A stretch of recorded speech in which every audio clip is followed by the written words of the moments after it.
မိဘနဲ့မဖြစ်မနေသိထားရမယ် parenting style ၄မျိုးသင်ကရောဘယ်လိုမိဘအမျိုးစားလဲနံပါတ်1 authoritative parenting ဒါကတော့မျှတတဲ့စနစ်ပေါ့ဒီစနစ်ကကလေးကိုအရင်ချစ်ပြီးစီကံနဲ့တင်းကျပ်တဲ့မိဘအထွေးမှုပုံစံပါဘယ်လိုမျိုးလဲဆိုရင်ကလေးဟာဘယ်လိုပုံစံဘယ်လိုအခြေအနေမှာပဲရှိနေပါစေမပြောင်းလဲပဲနဲ့အမြဲတမ်းချစ်ပေးတယ်ပြီးတော့ကလေးလိုက်နာရမယ့်စီကံတွေတခြားချမှတ်ပေးထားတယ်ပြီးရင်ဘာကြောင့်လိုက်နာရမှာလဲဆိုတာကိုပါရှင်းပြပေးတယ်ကလေးရဲ့အမြင်သဘောထားနဲ့စိတ်ခံစားချက်တွေကိုလည်းနားထောင်ပေးတယ်။ကလေးအမှားလုံးမိတယ်ဆိုရင်တော့မှပဲအပြစ်မပေးဘဲနဲ့အပြုသဘောဆောင်တဲ့နည်းလမ်းနဲ့ပဲဆုံးပါတယ်။ဒါမျိုးပေါ့။နောက်တစ်ခုကတော့ authoritarian parenting ပါ။ဒါကတော့ထိန်းချုပ်တဲ့စနစ်ပေါ့။ဒီပုံစံကတော့ကလေးရဲ့ပေါ်စီကအလွန်တင်းကျပ်ပါတယ်။ဘယ်လိုမျိုးလဲဆိုရင်မိဘတို့ရဲ့စကားတွေကိုမိကုံးပြန်ထုတ်ခွင့်မရှိဘူး။ညှိနှိုင်းခွင့်မရှိဘူး။အမှားလုံးမိရင်အပြစ်ပေးခံရမယ်။ပြီးတော့ကလေးရဲ့စိတ်ပိုင်းဆိုင်ရာလိုအပ်ချက်တွေကိုလွတ်လပ်ရှုမယ်။မိဘနဲ့သားသမီးကြားမှာအနှွေးထွေးမှုအများကြီးမရှိဘူးဒါမျိုးပေါ့ဒီစနစ်ကတော့ကလေးကိုကြောက်စိတ်တွေဝင်လာစေပြီးတော့မိမိကိုယ်ကိုယုံကြည်မှုရော့ကျစေပါတယ်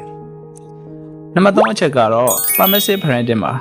သူကတော့အကန့်အသတ်မရှိတဲ့ရှင်းရှင်းပေါ့ဒီစနစ်ကကလေးကိုတုံနေအောင်ချစ်မယ်ကလေးအပေါ်ထိန်းချုပ်ကန့်သတ်ထားတာမျိုးတွေမရှိဘူးဘယ်လိုမျိုးလဲဆိုရင်ကလေးကိုချစ်လို့ဆိုပြီးစီကံတွေဘောင်တွေချက်မှမထားဘူးကလေးတောင်းဆိုသမျှကိုမငြင်းပဲအမြဲဖြည့်ဆည်းပေးမယ်ကလေးမျက်နှာတစ်ချက်အညှိုးမခံဘဲနဲ့သူတို့လိုချင်တာအကုန်ဝယ်ပေးမယ်မိဘနဲ့သားသမီးဟာတငယ်ချင်းလိုဆက်ဆံရင်ဖြစ်နေမယ်ဒါမျိုးပေါ့ဒီအချက်ကတော့ကလေးကိုစီးစနစ်ကြမွန်နေပါစေပါတယ်နောက်ဆုံးတစ်ခုကတော့ neglectful parenting မှာသူကတော့ဘေးမဲ့ပေးထားတဲ့စနစ်ပေါ့ဒီတစ်ခုကကလေးအပေါ်နှွေးထွေးမှုလည်းမရှိသလိုထိန်းချုပ်ထားတာမျိုးလည်းမရှိပါဘူးကလေးနဲ့မိဘကြားကဆက်ဆံရေးဟာဝေးကွာနေပြီးတော့အေးဆေးနေမယ်